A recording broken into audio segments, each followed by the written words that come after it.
আপনাদের একটু পিছনে নিয়ে যেতে চাই। এবছর যখন নির্বাচন হলো, তো রাষ্ট্রপতি হিসাবে শাহাবুদ্দিন চুপ্পু নির্ধারিত হওয়ার পরে জনমনে নানান প্রশ্ন ছিল, বক্তব্য ছিল, কেই চুপ্পু? কোন সাধারণ সৈনিক নাকি আসলে তুখুর রাজনীতিবিদ?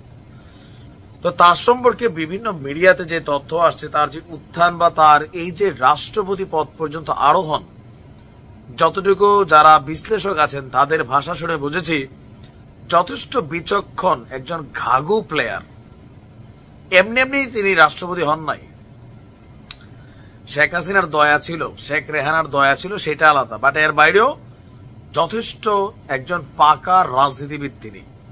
সাহসও আছে। একবার যখন বক্তব্য দিচ্ছিল তখন সম্ভবত সুনামির খবর না কি জানি আসছিল, তিনি বলছেন আমিই তো সুনামি উড়াবো।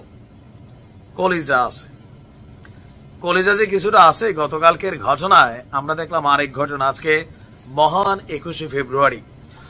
তো মহান 21শে ফেব্রুয়ারির একদম প্রথম প্রহরে শহীদ মিনারে যেন রাষ্ট্রপতি না যায়, গত 24 ঘন্টা যাবৎ বৈষম্য বিরোধী আরো বিভিন্ন সংগঠন, বিভিন্ন নামে বেনামে প্রতিষ্ঠানগুলো তারা রাস্তায় কেউ অবস্থান করছিল, গভীর রাতে কেউ মশাল মিছিল নিয়ে বের হয়েছিল যেন রাষ্ট্রপতি ঢুকতে না পারে।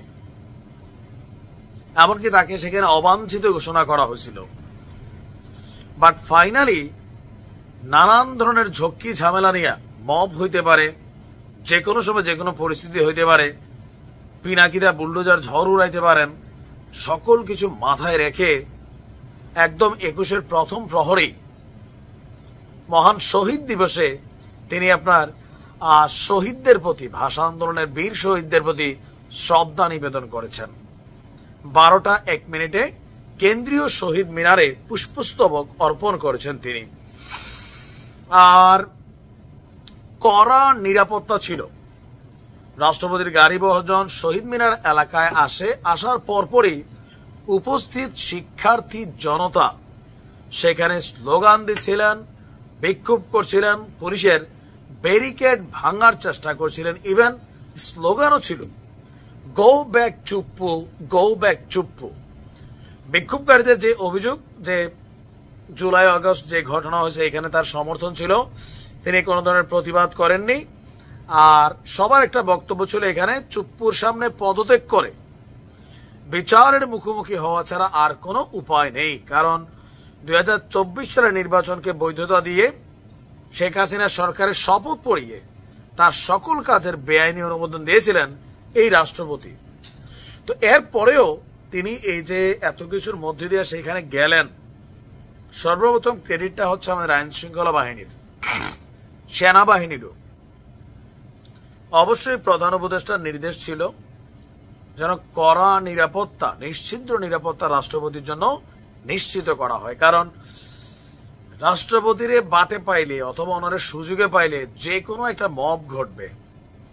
বাট সেনাবাহিনীর কড়া নিরাপত্তা, আইন শৃঙ্খলা বাহিনীর কড়া নিরাপত্তায় তিনি শহীদ মিনারে গেছেন, ফুলও দিছেন, ছবিও তুলছেন, এক পাশে স্লোগান হচ্ছিল।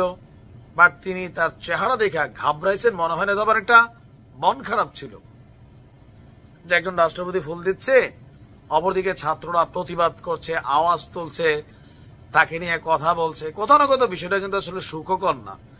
তবে যারা বিশ্লেষক আছেন তারা বলছেন যে ভাই, রাষ্ট্রপতি শাহাবুদ্দিন চুপ্পু সাধারণ কোনো খেলোয়াড় না, তিনি আগাগোড়া একজন পলিটিশিয়ান।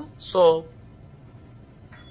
তার কলিজা আছে, সাহসটা দেখাইছেন সেই লেভেলে। দেখা যাক ওনার শেষ অবস্থা কি হয়। ভালো থাকুন।